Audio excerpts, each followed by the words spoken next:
Hello folks, over the last couple of months I've been busy filming and editing a whole series of dog training tutorial videos for you. In these tutorials I'll guide you step by step on how to build real control, focus and better communication with your dog in a clear and practical way. From great training and teaching your dog how to stay calm and patient in one place, to preventing them from grabbing food off kitchen counters or dinner tables. We'll also work on building a strong and reliable recall, helping your dog follow you in a calm and controlled way, and teaching them to wait patiently at the door before going outside.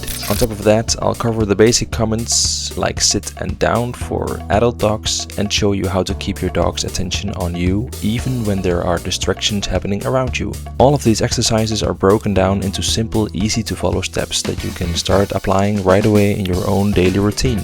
Make sure to keep the 1st of May in your calendar, because from that date on I'll be posting a new tutorial every Friday at 5 p.m. Click on the subscribe button to make sure you won't miss out, and I'll see you on the 1st of May at 5 p.m.